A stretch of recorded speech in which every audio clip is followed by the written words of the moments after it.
Assalamualaikum warahmatullahi wabarakatuh.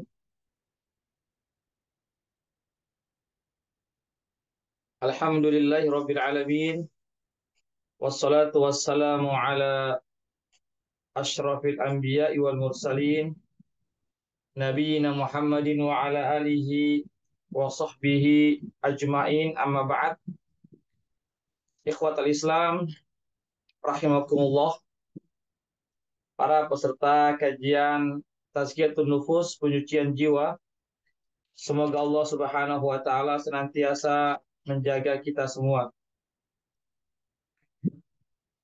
Pertama-tama kita senantiasa memuji Allah Subhanahu wa taala dan bersyukur kepadanya atas segala limpahan rahmat dan hidayahnya sehingga kita dipertemukan kembali di ruang Zoom ini dalam program pengkajian Tazkiyatun Nufus atau penyucian jiwa. Salawat dan salam senantiasa kita kirimkan kepada junjungan kita Nabiullah Muhammad sallallahu alaihi wasallam beserta keluarga dan para sahabatnya, para pengikutnya yang tetap setia berpegang teguh kepada sunnah-sunnah beliau dan para sahabatnya hingga hari kiamat kelak. Amin ya rabbal alamin. Ikhwatal Islam, a'azakumullah.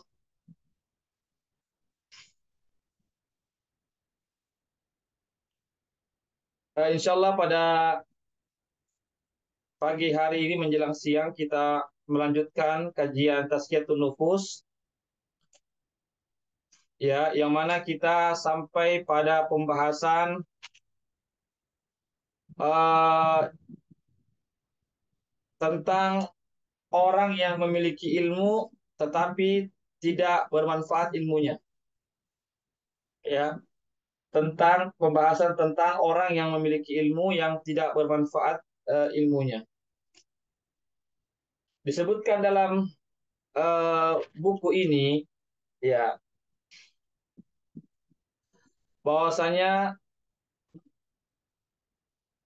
orang yang pandai berdebat, ya, orang yang jago berdebat, yang tujuannya hanya untuk berbangga-bangga dengan kemampuan dalam berretorika atau kemampuan dalam berdebat, ya, tujuannya hanya sekedar untuk mengalahkan orang lain, ya, maka sebenarnya itu adalah sumber daripada akhlak yang tercela, ya. Jadi uh, tujuannya untuk berdebat itu bukan untuk mencari kebenaran, tetapi berbangga-bangga, ya, uh, untuk sekedar mengalahkan orang lain, ya, bukan tujuan bagaimana mencari kebenaran. Maka ini dikatakan dalam buku ini adalah perdebatan yang akan menjadi sumber akhlak yang tercela, ya. Sehingga orang yang tadi berbangga-bangga ketika dia berdebat, ya, yang mana tujuannya untuk menjatuhkan, misalnya untuk dilihat orang, untuk dikatakan sebagai ahli dalam berdebat, maka ini orang tersebut tidak selamat daripada kesombongan, ya. Kenapa? Ya karena dia akan timbul dalam dirinya merendahkan orang lain, ya, merendahkan orang lain, ya. Artinya ketika orang lain itu kalah dalam debatnya, maka orang yang tadi ini tujuannya berdebat hanya untuk mengalahkan orang lain, berbangga-bangga dan seterusnya, maka akan tumbuh dari dalam dirinya ada kesombongan, ya, kesombongan dan bangga terhadap dirinya, ya. Kenapa? Karena dia mampu mengalahkan orang lain, ya, karena dia mampu mengalahkan orang lain, ya, bukan untuk bagaimana orang lain itu mendapatkan hidayah, bagaimana orang lain itu mau bersatu, tapi dia tujuannya adalah berbangga-bangga diri, ya, yang mana dia merasa dia telah memenangkan atau mengalahkan orang lain dalam perdebatan. Sehingga ketika dia sudah sombong, kemudian bangga diri, maka otomatis dia tidak selamat daripada sikap ria yang timbul dari dirinya. Ya, jadi kebanyakan orang-orang yang suka berdebat, ya, yang orang-orang yang suka berdebat, maka tujuan mereka adalah untuk memberitahukan ke orang lain bahwasanya dia itu mampu untuk berdebat, ya, mampu berdebat, ya. Dan juga agar orang lain itu artinya mau memujinya, ya, mau memujinya, artinya ingin mendapatkan pujian dan sanjungan dari orang lain, ya, yang mana tujuan mereka itu adalah untuk artinya untuk dalam berdebat itu adalah untuk mendapatkan pujian dan sanjungan dari orang lain, ya. Sehingga apa yang terjadi, sehingga habislah umurnya dari hari ke hari itu, ia eh, mempelajari ilmu-ilmu ya yang sekedar untuk dia bisa berdebat dengan orang lain, yang mana tidak memberikan manfaat untuk kehidupan akhiratnya. Ya, jadi kita harus, ya, pandai-pandai, jangan sampai kita mencari ilmu hanya tujuannya kita bisa berdebat saja, dikatakan kita ahli dalam retorika dan seterusnya, dalam berbicara dan seterusnya, dalam berdebat dan seterusnya, sedangkan umur kita habis untuk itu, sedangkan kita tidak mempelajari ada ilmu yang sangat esensi, yang sangat penting sekali, sangat urgen sekali, yang bermanfaat untuk kehidupan akhirat kita. Ya, ini yang apa namanya? Ini yang harus kita waspadai. Ya, seperti misalnya dia hanya mempelajari bagaimana cara-cara berbicara, cara-cara berkomunikasi, bagaimana dia caranya untuk mematahkan orang dan seterusnya. Ya, bagaimana dia bisa menguasai perkara-perkara yang orang-orang yang lain tidak mengetahuinya, atau perkara-perkara yang asing. Itu yang dia geluti, itu yang dia kuasai. Ya, sehingga dia piawai, ya, ahli dalam masalah perdebatan dan dalam perdiskusian. Sedangkan urusan-urusan akhirat dia tidak mengetahuinya. Karena apa? Karena itu tadi umurnya habis untuk perkara-perkara tersebut. Ya, disebutkan dalam hadis Rasulullah SAW, meskipun ini hadis yang sangat lemah sekali, tapi bisa kita menjadikan iktibar, ya, bahwasanya Rasulullah SAW bersabda, asyadun nasi adzaban yaumil qiyamah alimun lam yanfa'hu ilmuhu.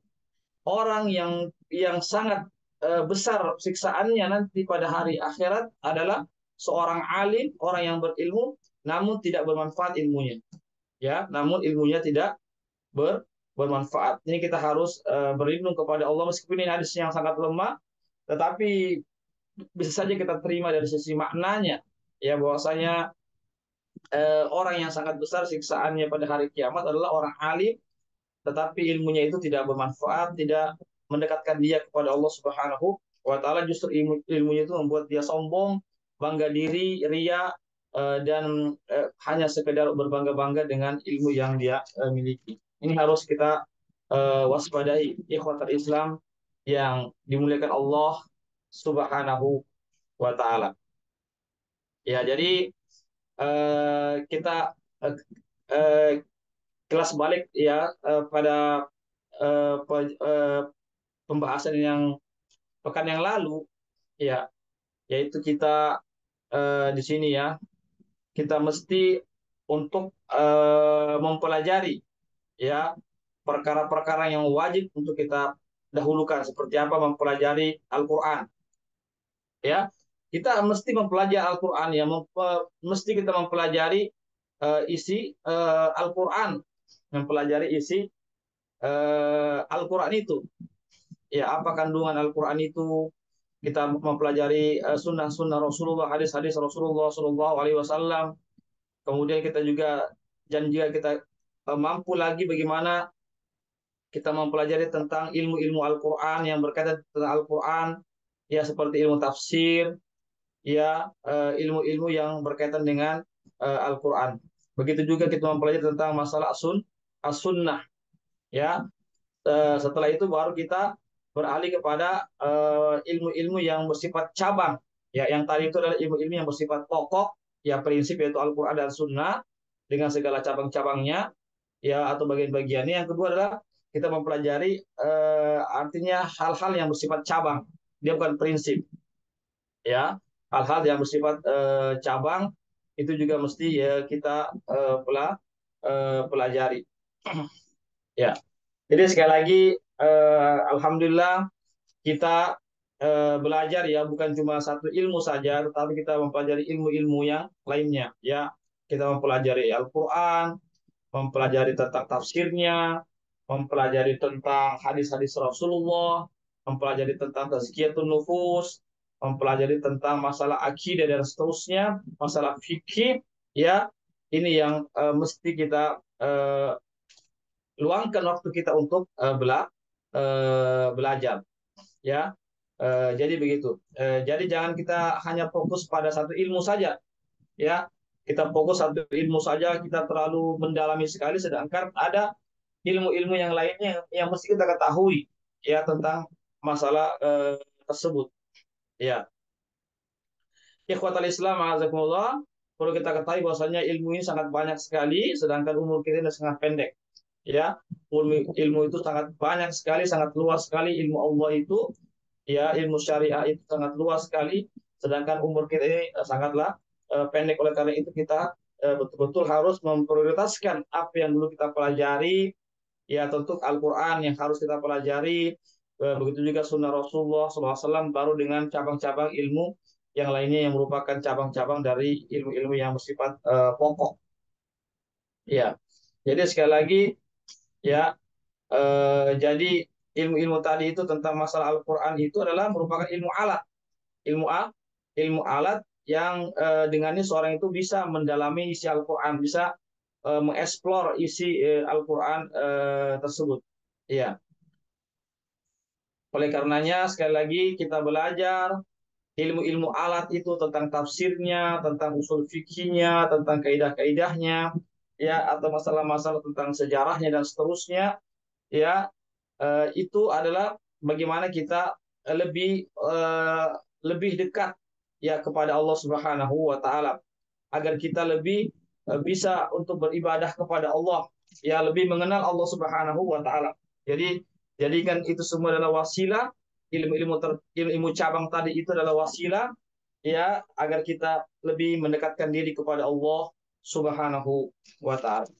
Ikhwatal Islam azakumullah, ya itu berkaitan tentang seorang alim yang tidak bermanfaat ilmunya. Jadi kita jangan sampai kita tergolong orang-orang alim, orang-orang yang paham ilmu tetapi ilmu kita tidak bermanfaat. Karena apa? Karena waktu kita habis pada perkara-perkara yang hanya ingin berbangga-bangga dalam perdebatan, dalam perdiskusian, dalam retorika dan seterusnya, dalam teori-teori, sedangkan kita tidak ada upaya untuk bagaimana kita mentazkiyah diri kita, bagaimana kita paham terhadap Al-Quran, bagaimana kita mengetahui sunnah Rasulullah Shallallahu Alaihi Wasallam. Ikhwatal Islam, azakumullah, kita lanjutkan di sini satu bab lagi tentang etika seorang guru dan etika orang yang belajar. Jadi ada etika seorang guru pengajar dan etika orang yang belajar. Jadi seorang guru juga punya etika, begitu juga seorang murid atau seorang pelajar juga, ya tentunya pelajar ilmu syar'i khususnya, ya itu harus memiliki etika yang harus diketahui. Ya, jadi dalam buku ini disebutkan bahwasanya hendaklah seorang pelajar atau seorang murid, ya maka hendaklah dia mendahulukan untuk membersihkan jiwanya dari akhlak-akhlak yang buruk, dari sifat-sifat yang tercela. Jadi ini yang harus dulu kita dahulukan. Bagaimana kita sebagai seorang murid, seorang pelajar, seorang penuntut ilmu itu kita harus bersihkan ya akhlak-akhlak dalam diri kita. Ini yang harus kita dahulukan. Yang namanya tazkiyatun nufus. Ya, jangan sampai kita sebagai seorang penuntut ilmu ini jago di bidang ini, jago di bidang itu, pandai di bidang ini, sedangkan kita punya akhlak buruk, sedangkan kita punya sifat-sifat buruk, sedangkan hati-hati kita banyak sekali penyakit-penyakit yang bisa mematikan hati kita. Ya, ini yang harus kita ketahui. Ya, kenapa demikian? Kita harus mendahulukan hal itu karena ilmu itu adalah ibadah. Ilmu adalah ibadahnya hati. Ya, jadi hati itu juga memiliki juga amal. Hati juga itu beramal juga. Jadi kita berilmu mengetahui tentang perkara-perkara ilmu itu merupakan adalah ibadah hati. Jadi ibadah itu bukan cuma ibadah badan, anggota tubuh, tetapi hati juga itu yang ada di dalam diri kita itu juga dia punya amal yaitu beribadah dengan memiliki ilmu. Ini ikhwatal Islam, azakumullah. Oleh karena itulah, maka seorang penuntut ilmu, maka hendaklah dia memutuskan segala hal-hal yang bisa menyibukkan dirinya untuk mentazkiyah dirinya. Ya, jangan sampai kita disibukkan dengan hal-hal yang bukan untuk mentazkiyah diri kita, ya, uh, atau hal-hal yang mana membuat kita tidak mendekatkan diri kepada Allah Subhanahu wa taala. Ini yang harus menjadi ya apa namanya renungan bagi seorang penuntut ilmu. Ya. Kenapa? Karena apabila seseorang itu disibukkan dengan perkara-perkara yang lainnya, sedangkan dia melupakan dirinya, melupakan untuk mentazkiyah dirinya, membersihkan diri dari akhlak-akhlak yang buruk, dari sifat-sifat yang tercela, maka dia akan sulit untuk mencapai tujuan apa yang dia inginkan. Ya, jelas sekali lagi, ilmu itulah cahaya, sebagaimana perkataannya gurunya Imam Syafi'i, innal ilma nurun wa nurullahi la yuhda li 'asi. Sesungguhnya ilmu itu adalah cahaya. Ya, kata Waqi, gurunya Asy-Syafi'i, Syafi'i, dan cahaya Allah itu tidak diberikan kepada orang yang bermaksiat. Oleh karena itu, agar kita bisa sampai kepada tujuan yang kita inginkan sebagai seorang pelajar, seorang murid, maka kita terlebih dahulu membersihkan hati-hati kita, membersihkan adab-adab dan etika kita, yaitu sikap-sikap, sifat-sifat ini yang harus kita bersihkan, ya, agar kita bisa mencapai tujuan yaitu dalam menuntut ilmu syar'i itu. Ya, di sini disebutkan para salafus saleh, para ulama-ulama terdahulu, mereka itu lebih mendahulukan ilmu syariat daripada segala-galanya. Ya, mereka itu rela menghabiskan hartanya, rela untuk menghabiskan waktunya, mereka bercapek-capek untuk meraih ilmu syar'i. Karena ilmu syar'i inilah ilmu yang mendekatkan mereka kepada Allah. Ini ilmu yang akan mengantarkan mereka kepada kebahagiaan hidup di dunia ini, lebih-lebih di akhirat kelak yang bahagia, yang kekal abadi. Oleh karena itulah, karena para ulama salafus saleh mengetahui perkara ini, maka mereka lebih mendahulukan ilmu daripada segala-galanya. Yang dimaksud ilmu adalah ilmu syar'i, ilmu yang bersumber dari Al-Quran dan Sunnah Rasulullah Shallallahu Alaihi Wasallam. Inilah yang mana para ulama berlomba-lomba untuk meraihnya. Bahkan diriwayatkan bahwasanya Imam Ahmad, ya salah seorang ulama empat mazhab itu, beliau itu tidak menikah melainkan setelah berumur 40 tahun. Setelah lewat 40 tahun, ya baru beliau menikah. Subhanallah. Ya, artinya cukup lama beliau membujang. Ya, tapi itu tadi karena mereka disibukkan dengan ilmu, ya mereka disebutkan untuk menyampaikan ilmu, mentazkiyah diri mereka, disebutkan mereka untuk beribadah kepada Allah dengan ilmu yang mereka miliki, sehingga mereka pun agak terlambat menikah, sebagaimana disebutkan Imam Ahmad itu baru menikah setelah beliau berumur lebih dari 40 tahun. Iya, karena beliau mengetahui tentang esensi daripada hakikat daripada ilmu tersebut. Bahkan disebutkan dalam perkataan beliau, beliau mengatakan innal ilma la yumathiluhu syai'. Iya, sesungguhnya ilmu syar'i itu tidak ada yang bisa menandinginya, yang tidak ada yang bisa menyamainya. Ini beliau mengatakan ilmu syar'i itu tidak ada yang bisa menandinginya.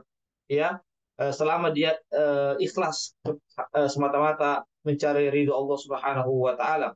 Ya, selama dia ikhlas mencari ridho Allah Subhanahu wa taala, maka tidak ada satupun yang bisa mengalahkan keutamaan dan ketinggian ilmu syar'i. Sebagaimana dikatakan oleh Imam Ahmad. Ya, bagaimana niat yang ikhlas, yaitu niat ikhlas adalah kita mencari ridho Allah, pahala di sisinya, dan juga kita mengangkat kebodohan dari diri kita dan kebodohan dari orang lain. Ikhwatal Islam, azakumullah, ini yang perlu kita perhatikan dalam masalah ini. Ya.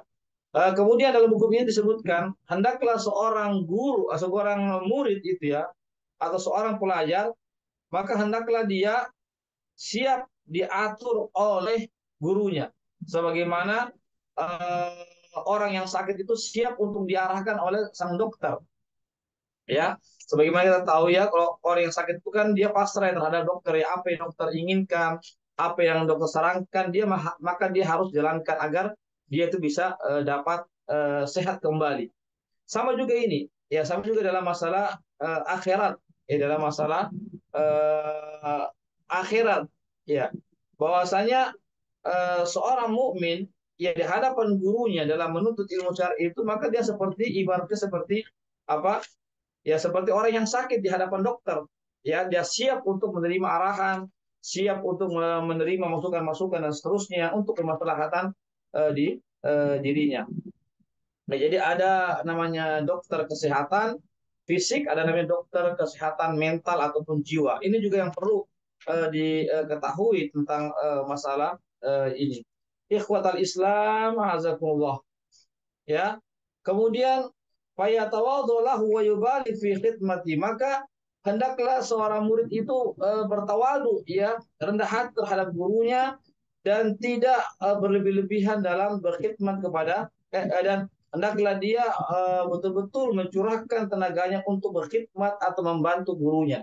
Ini sudah menjadi adab, ya, etika ya bagi seorang muta'alim, yaitu betul-betul mentazim, ya, menganugerah apa namanya memuliakan, yang meninggikan tentang kedudukan seorang guru, sebagaimana seorang pasien tentu memuliakan dan membenarkan apa yang disampaikan oleh sang dokter.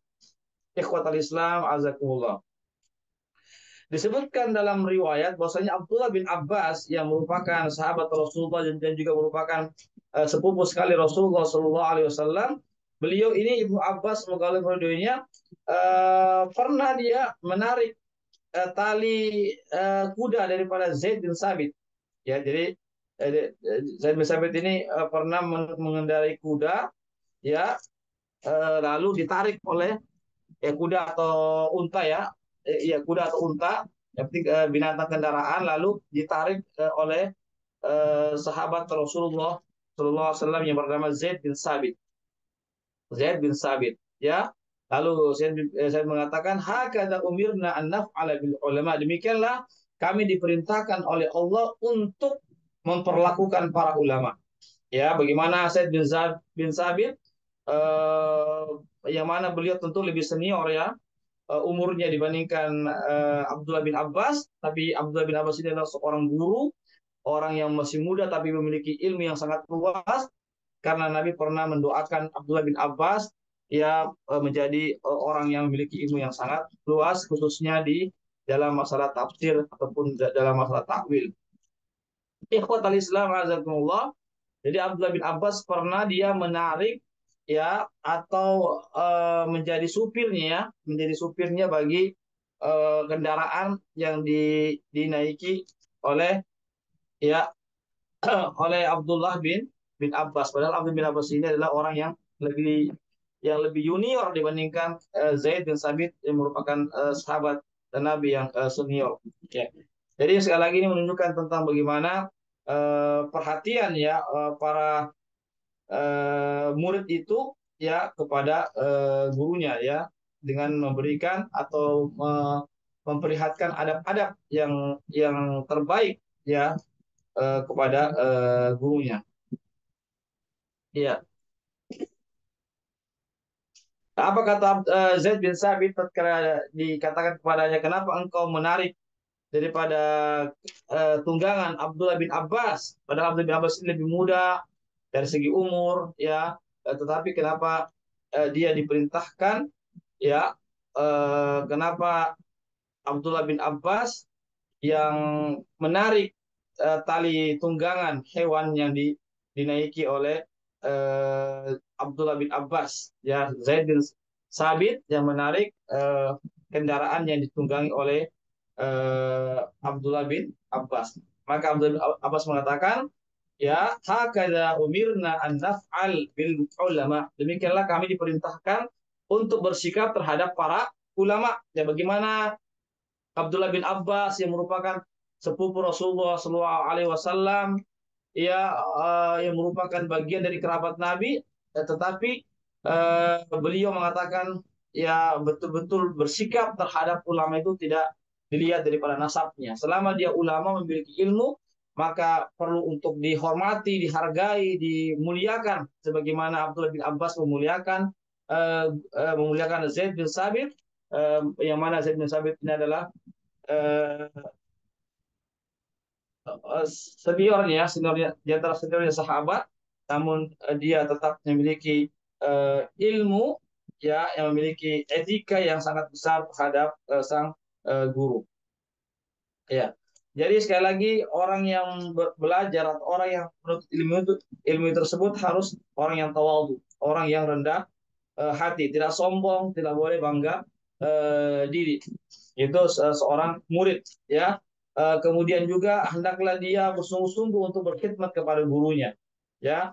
Jadi bersungguh-sungguh kita berkhidmat kepada gurunya sebagaimana para sahabat Nabi kita Muhammad SAW adalah orang yang diantaranya adalah orang yang betul-betul berkhidmat kepada sang guru. Karena kapan saja seorang murid itu dia takabur atau sombong, ya, yang tidak mau menerima ilmu dari sang guru, ya, karena kesombongannya, karena dia merasa pintar, tidak mau menerima dari sang guru, ya, maka bahwa jahil, maka dia adalah orang yang bodoh. Ya, meskipun dia ya eh, sudah belajar ilmu, tapi dia tidak mau mengambil ilmu dari para ulama, ya, maka dia adalah sebenarnya adalah orang yang bodoh. Kenapa demikian? Karena hikmah itu telah hilang dari kaum muslimin. Maka di mana saja dia mendapatkannya, maka dia berhak untuk mendapatkannya itu. Ya, jadi hikmah itu adalah kebijaksanaan itu telah hilang dari kaum muslimin. Maka siapa yang saja yang mendapatkannya, ya maka dia lebih berhak, ya untuk mendapatkan daripada hikmah tersebut. Ya. Kemudian ikhwatul Islam azakumullah, ya dalam buku ini disebutkan hendaklah dia ya meninggalkan perkataannya ya hanya karena ada perkataan dari gurunya. Ya seandainya misalnya perkataan gurunya itu ada lalu ada juga perkataannya, maka ini sebenarnya tidak etis juga karena jangan sampai terjadi perbedaan pendapat antara dia dengan gurunya. Ya oleh karena itu hendaklah seseorang itu mereka memiliki apa namanya eh, mereka ya di sini disebutkan ya harus memiliki adab ya kepada orang yang memiliki ilmu. Dia harus artinya meninggalkan ya pendapatnya ya karena ada pendapat sang guru tentang masalah itu. Ya. Jika seandainya guru itu salah ya dalam menetapkan satu hukum ya atau dalam salah dalam penukilan, maka ya ya maka itu ya jadi kesalahan sang guru itu lebih bermanfaat bagi seorang murid daripada kebenaran yang murid itu dapatkan dengan sendirinya. Ya, jadi seandainya guru itu salah dalam memberikan fatwa, dalam mengajarkan ya, bukan karena kesengajaan, maka kesalahan guru itu jauh lebih baik daripada sekedar kita apa namanya, sekedar kita eh, ya mencari kebenaran itu lewat diri kita sendiri tanpa adanya guru. Artinya di sini adalah pentingnya kita memiliki guru. Ya, pentingnya kita memiliki guru. Di sini dikatakan Ali bin Abi Thalib pernah mengatakan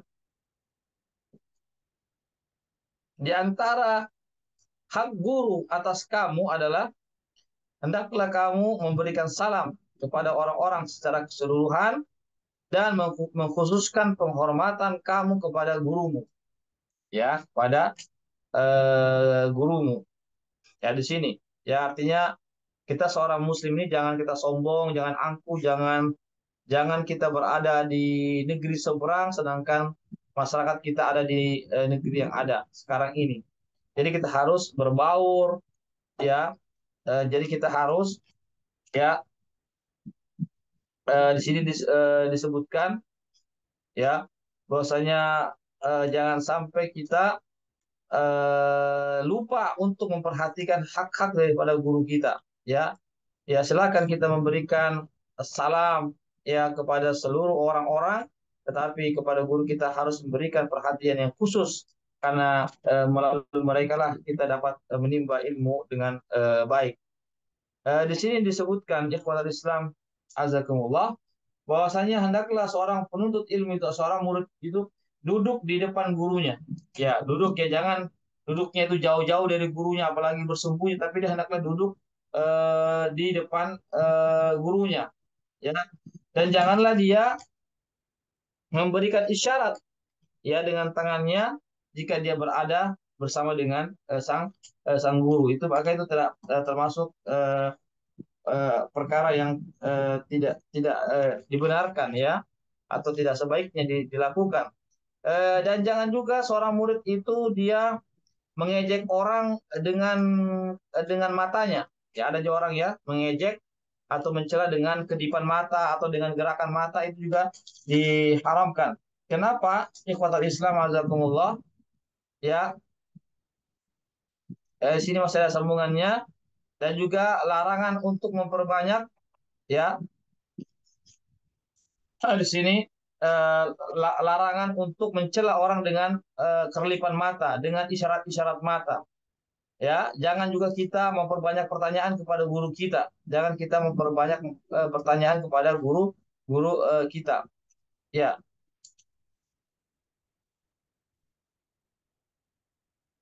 iya. Kemudian janganlah kita, ya, janganlah kita apa namanya terus-terus bertanya jika guru kita betul-betul dalam keadaan lelah misalnya, maka tidak boleh kita terus-terus bertanya tatkala guru kita ya ini, ya, ya, janganlah kita memperbanyak pertanyaan-pertanyaan kepada guru kita.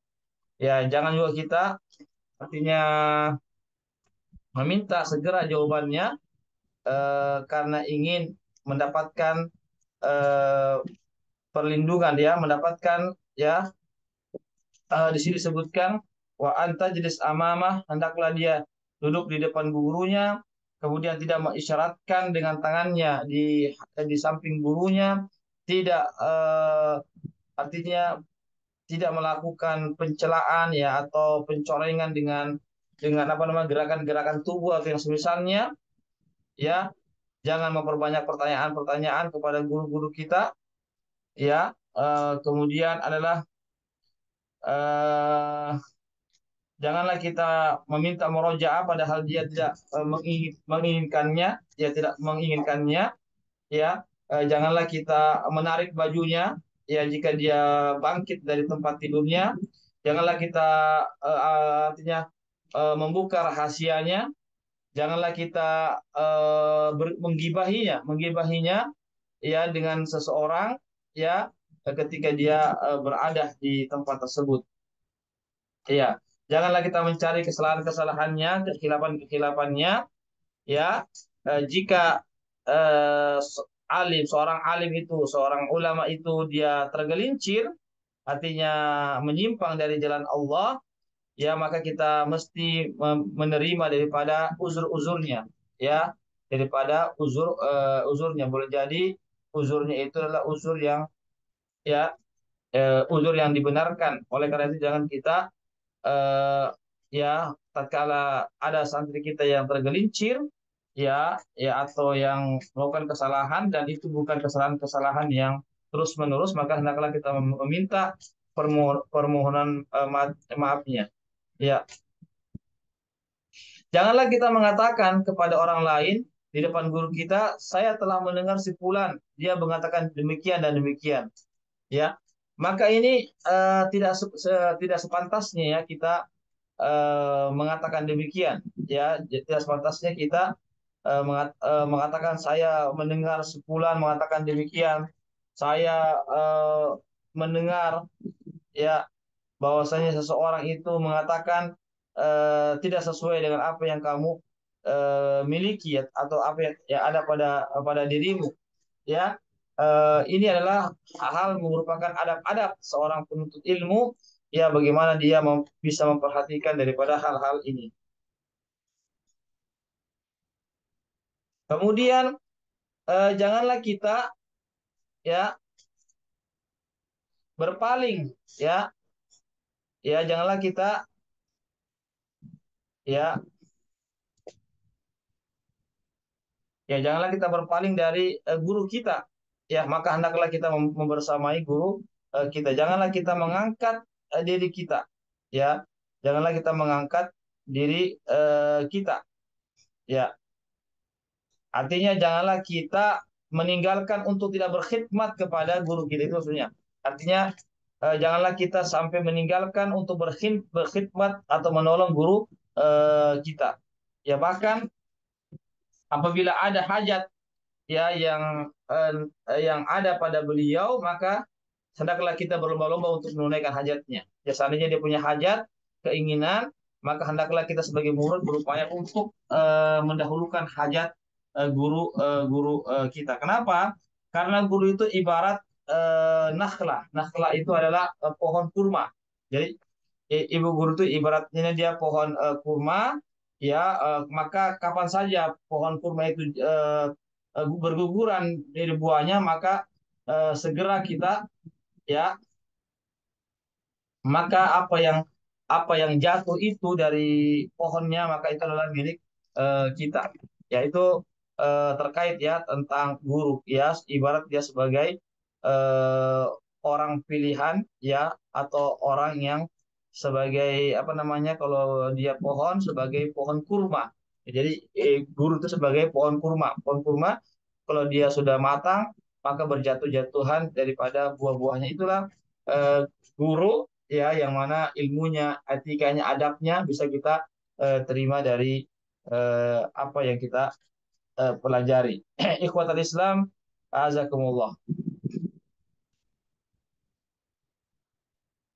Ya, barangkali ini dulu yang bisa kami sampaikan, ya, terkait tentang adab-adab seorang guru dan adab yang tadi itu baru kita bicara tentang adab seorang murid, ya, atau seorang pelajar.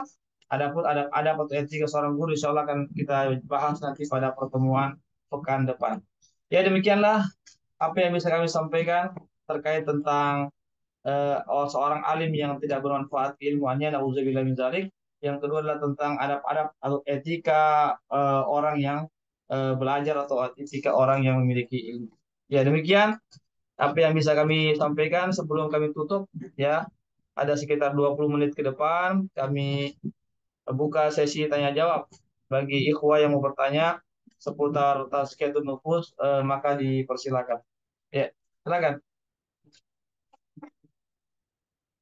Boleh juga kalau mau lewat room chat juga boleh.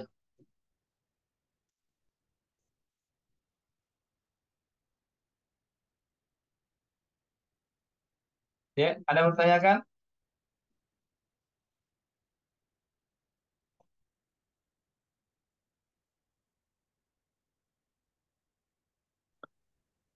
Ya, Afwan Ustaz. Assalamualaikum warahmatullahi wabarakatuh. Waalaikumsalam warahmatullahi. Ya, Ustaz, silakan. Iya, tadi Ustaz, bagaimana sikap kita ketika kita tanpa dengan sengaja tiba-tiba berada dalam satu majelis di mana sang guru menyampaikan suatu kebenaran yang dicampur adukkan dengan hal-hal yang tidak bermanfaat. Apakah sikap kita meninggalkan majelis itu atau duduk menantikan selesainya majelis dengan perasaan yang kacau balau? Demikian Ustaz, barangkali ini pertanyaan saya yang sederhana ini. Ya, Assalamualaikum warahmatullahi wabarakatuh. Ya, eh, hukum duduk di majelis guru yang menyampaikan, bisa diulang Pak? Iya, yang menyampaikan kebenaran tapi bercampur aduk dengan hal-hal yang tidak bermanfaat. Apakah sikap kita meninggalkannya, segera meninggalkannya, atau duduk menyelesaikan sebagai tanda adab kita terhadap seorang guru? Demikian, Ustaz. Iya, jadi ya tentu kita ya terhadap guru kita ya kita mesti harus memiliki etika dan adab. Ya, kalau hal-hal itu bukan hal-hal yang eh, ya kecuali kalau betul-betul penyimpangan yang disampaikan itu adalah hal-hal yang penyimpangan dari akidah, dari agama ya, tentu kita tidak bisa membenarkan. Tetapi selama itu perkara-perkara yang khilafiyah misalnya, dia menyampaikan perkara-perkara khilafiyah, terjadi perbedaan pendapat para ulama, barangkali di satu sisi kita tidak setuju dengan pendapat guru kita, tetapi kita harus hargai. Iya, ya apalagi tentang masalah agama ini kan terkadang banyak yang masalah khilafiyah ya, apalagi apalagi masalah-masalah fikih misalnya. Maka kita harus hargai. Ya, sekalipun barangkali kita tidak sejalan dengan apa yang guru kita sampaikan, ya. Tapi insya Allah seorang guru ya, seorang guru namanya manusia, ya boleh jadi ada hal-hal yang dia sampaikan itu keliru, ya, atau hal-hal yang barangkali eh, sekedar tambahan-tambahan saja, ya, atau barangkali hal-hal yang dia tidak maksudkan, ya, karena bercanda dan seterusnya, ya, tetap kita maklumi saja, ya, kecuali kalau dia terus-menerus menyampaikan penyampaian-penyampaian yang keluar dari koridor-koridor Islam, keluar daripada akidah Islam, ya maka kita tidak layak mengangkatnya sebagai guru. Ya karena guru itu adalah qudwah, contoh, ya tapi sekali lagi namanya manusia, ada namanya kekhilafan-kekhilafan, ya, ada namanya kesalahan-kesalahan, ya. Guru kan bukan maksum. Ya berbeda dengan nabi. Nabi itu maksum, terjaga daripada kesalahan-kesalahan. Artinya kalau nabi berbuat salah langsung ditegur oleh Allah Subhanahu wa taala. Tapi sekali lagi dalam penyampaian syariat Nabi tidak pernah bersalah. Dalam penyampaian syariat Nabi tidak pernah bersalah. Hanya pun adapun masalah-masalah keduniaan ya Nabi bisa bersalah. Contoh misalnya Nabi pernah bermuka masam dengan sahabatnya yang bernama Abdullah bin Umi Maktum. Ya, Nabi tidak suka kedatangan Abdullah bin Umi Maktum pada saat itu karena Nabi ketika itu sedang mendakwai para pembesar-pembesar kafir Quraisy untuk masuk dalam Islam. Tapi sikapnya Nabi ini masalah-masalah keduniaan, ya bukan yang berkaitan dengan masalah agama, sehingga Allah tegur, ya Allah tegur di situ Nabi, ya. Sekali lagi, adapun wahyu yang beliau sampaikan tidak ada yang salah, ya Nabi itulah maksum. Maksum artinya Nabi terjaga dari kesalahan dalam penyampaian wahyu. Adapun dalam masalah-masalah keduniaan, dalam masalah sikap-sikap yang tadi itu terhadap sahabatnya itu langsung ditegur oleh Allah Subhanahu wa taala. Ya. Jadi sekali lagi kita harus melihat juga kondisi daripada guru-guru kita. Ya, sekali lagi guru kita bukanlah maksum. Ya, boleh jadi dia kesalahan dalam pengucapan misalnya, atau dia barangkali ada masalah-masalah dan seterusnya, sehingga dia terkadang melakukan hal-hal yang barangkali tidak sejalan dengan apa yang kita inginkan. Jadi kita memaafkan saja, barangkali ada uzurnya, kita mendahulukan dulu berbaik sangka kepada guru kita, ya. Kita berbaik sangka, tentu apa yang salah yang tidak mungkin kita terima. Ya, apa yang salah kita tidak mungkin terima, apalagi sampai penyimpangan-penyimpangan itu tidak boleh kita terima. Tapi sekali lagi kita tetap menghargai guru kita karena sekali lagi guru kita adalah mereka kudua, ya. Tapi perlu kita garis bawahi, maksudnya mereka itu bukanlah nabi, bukanlah malaikat, pasti ada kesalahan-kesalahan yang terjadi, maka kita mesti memaafkan mereka. Ya, demikian. Ya, Alhamdulillah. Syukran Ustaz. Assalamualaikum warahmatullahi wabarakatuh. Wa'iyyakum. Ya, ada lagi yang mau ditanyakan? Ini ada di room chat ini. Ya, agak banyak kelihatannya ini. Ya, saya bacakan dulu ya tentang apa namanya? Eh, Afwan Ustadz mau bertanya bagaimana hukum seorang guru menerima hadiah dari orang tua murid? Ya, ya seorang guru menerima hadiah dari orang tua murid. Jadi begini, hukumnya boleh-boleh saja menerima hadiah dari seorang orang tua murid, tapi kita harus objektif dalam penilaian terhadap anak didik kita. Jangan sampai kita tidak objektif. Ya, jangan sampai karena kita mendapatkan hadiah akhirnya kita tidak objektif dalam penilaian, dalam bersikap. Itu tidak boleh. Jadi tetap kita objektif dalam penilaian, dalam bersikap terhadap murid-murid kita meskipun seandainya kita mendapatkan hadiah dari orang tua murid tersebut. Ya sekali lagi ya eh, tidak mengapa, yang penting harus objektif. Ya, harus kita objektif artinya jangan kita berat sebelah. Ya, nanti ketika bersikap kepada anak murid kita yang tidak pernah memberikan hadiah, kita kasar misalnya, kita tidak mau perhatikan. Sedangkan anak murid yang selalu mendapatkan kiriman hadiah, kita berlaku lembut, memberikan perhatian yang begitu besar, ini tidak boleh. Jadi silakan menerima hadiah tapi dengan syarat jangan kita berat sebelah atau jangan kita pilih-pilih. Iya, jangan sampai kita menganak tirikan orang karena tidak pernah dikasih hadiah. Jangan sampai kita menganak emaskan seseorang bunut kita karena selalu kita mendapat hadiah. Ini yang tidak dibenarkan. Ya, yang berikutnya adalah soal yang berikutnya. Izin bertanya Ustadz, menjelang hari guru, akhir bulan ini biasanya banyak siswa memberi hadiah ke gurunya atau wali kelasnya. Bagaimana jika siswa memberi hadiah kue kepada gurunya? Apakah kue tersebut ya boleh dimakan bersama-sama dengan siswanya atau tidak boleh sama sekali? Ya, sebagaimana saya katakan tadi, boleh saja, silakan. Kita menerima hadiah seperti kue-kue, apalagi kalau makan-makan bersama, boleh-boleh saja. Tapi sekali lagi, kita harus objektif dalam penilaian, harus objektif dalam bersikap, harus objektif dalam berinteraksi dengan semua murid-murid kita. Jangan sampai ada yang kita anak emaskan dan ada yang kita anak tirikan, itu yang tidak dibenarkan. Afwan. Kemudian berikutnya pertanyaan yang lain, bagaimana hukum mencium tangan guru? Ya, bagaimana mencium tangan guru? Itu boleh, mencium tangan guru itu boleh, ya sebagai bentuk penghormatan, sebagaimana kita mencium tangannya orang-orang soleh, mencium tangannya orang tua kita, guru-guru. Sebagaimana di sini disebutkan bahwasanya ada sahabat yang mencium tangannya Nabi.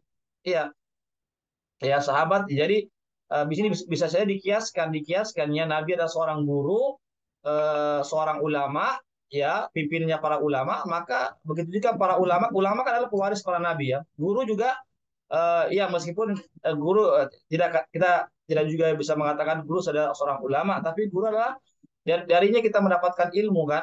Ya, jadi jadi intinya mencium tangan guru itu diperbolehkan, ya diperbolehkan ya. Allahu alam bishawab.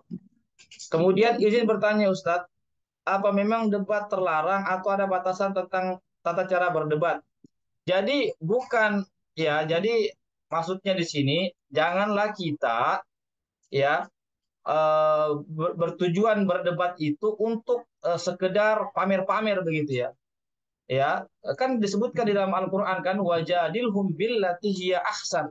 Ya, hendaklah kamu, ya kan disebutkan di dalam ayat itu ya, ud'u ila sabili rabbikal bihikmati, ya sabili rabbikal bihikmati wal mau'izatil hasanah wajadilhum billati hiya ahsan. Ya, hendaklah kalian, ya hendaklah kalian, ya disebutkan itu mengajak manusia kepada jalan Allah Subhanahu wa taala, kepada agama Allah dengan cara bil hikmati, dengan cara hikmah, dengan cara yang bijak, wal mau'izatil hasanah, dengan nasihat-nasihat yang baik, wajadilhum billati hiya ahsan. Dan jika membutuhkan perdebatan, maka berdebatlah dengan cara yang baik. Ya, bukan berdebat ingin menang kalah, bukan berdebat untuk berbangga-bangga. Jadi sekali lagi perdebatan tidak terlarang secara mutlak. Yang salah adalah kalau kita berdebat itu ya hanya ingin ego-egoan, ya berdebat itu tanpa dilandasi dengan dalil-dalil, hujah-hujah yang benar, hanya sekedar debat kusir yang tidak memiliki landasan-landasannya, ya atau debat-debat yang kasar, ini yang terlarang, ya. Karena berdebat disebutkan dalam Al-Quran, tapi kata Allah, wajadilhum billati hiya ahsan, berdebatlah dengan cara yang baik, ya. Begitu. Artinya kita berdebat untuk mencari kebenaran, bukan untuk siapa yang menang. Ya, kita mencari kebenaran. Ya, siapa yang sudah mendapatkan yang jika sudah diketahui kebenaran itu secara terang, maka kita wajib untuk mengikuti kebenaran itu. Itu yang diinginkan. Ya, bukan cuma sekedar kita bangga, wah saya kalahkan dia, wah saya menang ini perdebatan. Maka itu tidak dibenarkan. Justru kita menginginkan lawan kita itu menjadi sahabat kita, menjadi apa namanya, menjadi partner kita, bukan menjadi rival kita, bukan menjadi musuh kita. Tapi dengan perdebatan itu bagaimana kita menjadikan hati kita menyatu, ya hati kita bersatu. Boleh kita beda pendapat, tetapi kita satu hati. Jangan sampai hati kita berpecah belah, bermusuhan, padahal itu perkara-perkara yang masing-masing memiliki dalil, yang masing-masing memiliki dalilnya. Ya. Allah alim bissawab. Iya, jadi sekali lagi ya ada batasan ya cara-cara berdebat ya ada. Jadi debat itu tidak terlarang, tapi ada batasan-batasannya. Ya, seperti tadi dengan cara yang baik, kemudian tujuannya adalah mencari kebenaran. Ya, barangkali boleh jadi tujuan kita sama mencari kebenaran, tapi barangkali cara kita yang berbeda. Ya, dalil kita barangkali sama, cuma pemahaman yang berbeda. Inilah yang harus kita saling menghargai. Namanya atasamuh, bersama artinya saling menghargai, ya begitu ya. Jangan kita saling menjatuhkan, saling menghinakan di antara kita, apalagi sama seorang muslim.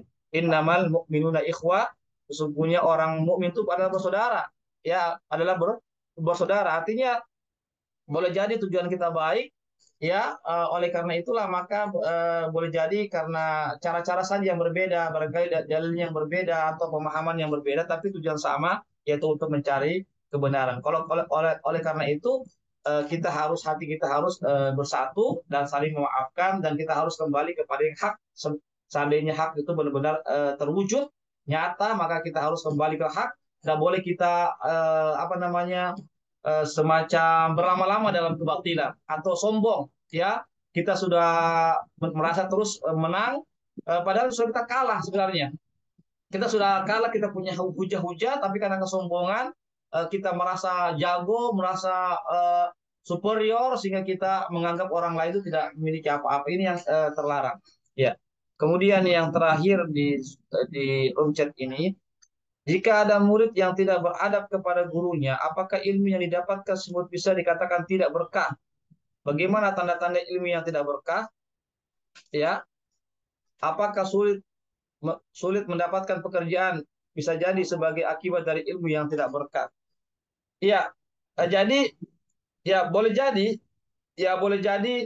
ya murid yang tidak beradab kepada gurunya, ya boleh jadi banyak faktor sebenarnya, ya. Sebenarnya banyak faktor. Banyak faktor murid yang tidak beradab kepada gurunya itu banyak faktor. Ya, boleh jadi faktor lingkungan, ya. Lingkungan si tempat murid itu tinggal, ya. Atau barangkali dia tidak beradab, ya. Ada namanya hawa nafsunya, ya, ada namanya setan, ya. Kita harus tahu juga ada namanya setan, ya. Setan itu di mana saja. Jadi jangan kita menganggap murid itu harus lurus terus, harus baik terus, ya. Jangan kita beranggapan demikian, karena itu setan tidak pernah berhenti untuk menggoda. Ada namanya hawa nafsu, ada namanya nafsu ammarah bisu. Inna nafsa ammaratun bisu. Ya, ada namanya nafsu ammarah yang menyuruh seseorang itu untuk berbuat keburukan. Ya, jadi itu. Jadi ikhwatal Islam, azakumullah, sekali lagi ya, jadi murid yang tidak beradab kepada gurunya ya kita bisa bisa katakan boleh jadi ya banyak faktor ya saya katakan tadi banyak faktor ya boleh jadi ilmu yang dia dapatkan tidak berkah karena boleh jadi karena niatnya tidak ikhlas misalnya niatnya tidak ikhlas itu diantara faktornya misalnya atau boleh jadi sebagai yang saya katakan tadi karena faktor lingkungan ya karena dia barangkali tinggal di lingkungan yang kasar lingkungan yang tidak beradab akhirnya membentuk karakternya itu agak sulit ya karena apa karena boleh jadi dia lebih lebih lama di lingkungan-lingkungan yang kurang baik dibandingkan dia bersama dengan gurunya kan ya begitu jadi kita harus apa namanya banyak-banyak kita berintrospeksi diri dan berbaik sangka ya kita harus mengetahui dulu apa sebabnya kenapa si anak ini tidak beradab ya boleh jadi dari kita barangkali belum menyampaikan adab-adab kepada oleh karena itu para ulama terdahulu itu sebelum mereka belajar ilmu Al-Quran dan hadis mereka belajar dulu adab-adab dulu sebelum mereka mendalami dulu Al-Quran dan hadis mereka belajar dulu adab-adab ya bagaimana adab-adab terhadap guru adab-adab terhadap orang tua adab-adab terhadap ilmu itu mereka tuh belajar adab itu sampai beberapa tahun baru mereka mendalami ilmu yang berkaitan dengan Al-Quran dan Sunnah Rasulullah Shallallahu Alaihi Wasallam.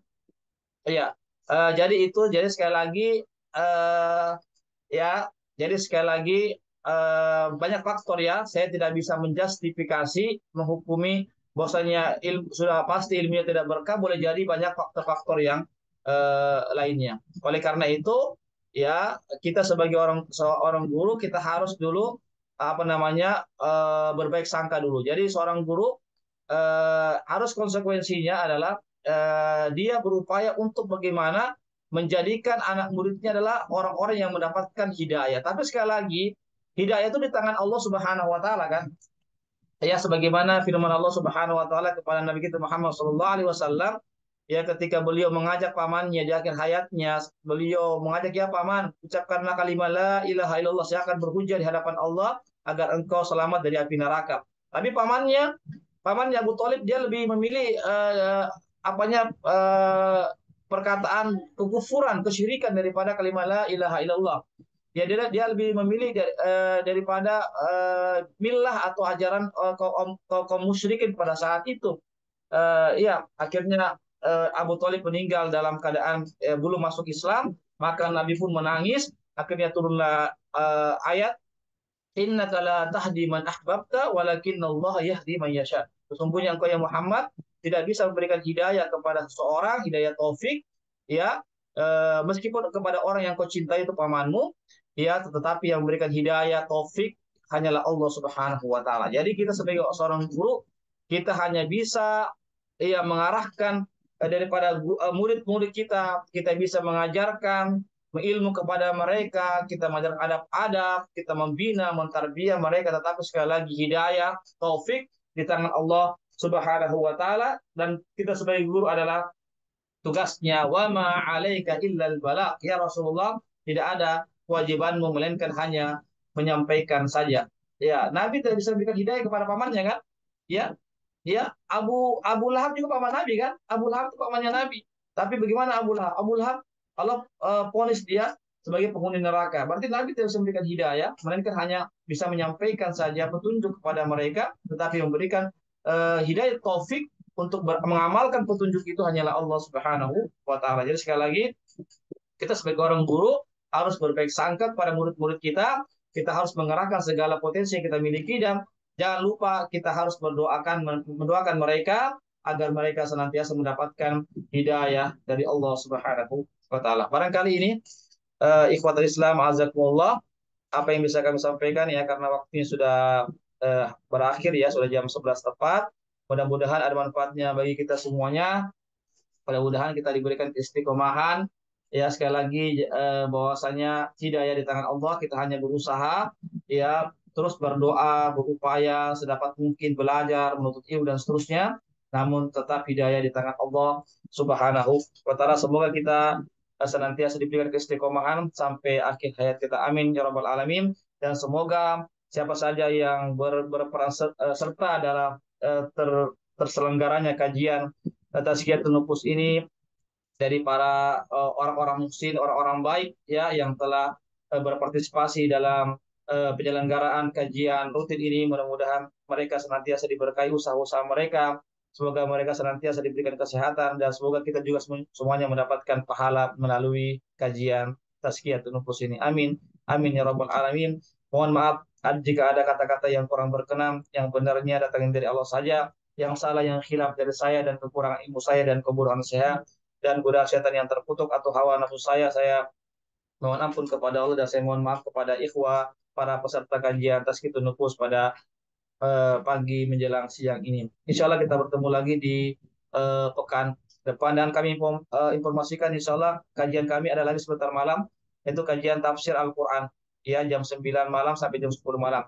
Bagi ikhwah-ikhwah atau siapa saja yang punya waktu silakan hadir join bersama kami di kajian tafsir Al-Quran pada malam hari ini insya Allah. Kami akan share nanti linknya sebagaimana biasa di grup yang ada. Demikianlah syukur lakum nashkurukum ala husni istima'ikum wa musyarakatikum. Nas'alullah subhanahu wa ta'ala yubarik lana lima yuhibbullah wa yardah wa nattabi ma'asana ila liqa ma'asalama. Assalamualaikum subhanakallahumma wa bihamdik. Asyhadu an la ilaha illa anta astaghfiruka wa atubu ilaik. Assalamualaikum warahmatullahi wabarakatuh. Waalaikumsalam. Waalaikumsalam warahmatullahi wabarakatuh. Syukran, Ustaz. Ya, insya Allah ini ada rekamannya ya. Insya Allah akan kami kirim rekamannya insya Allah.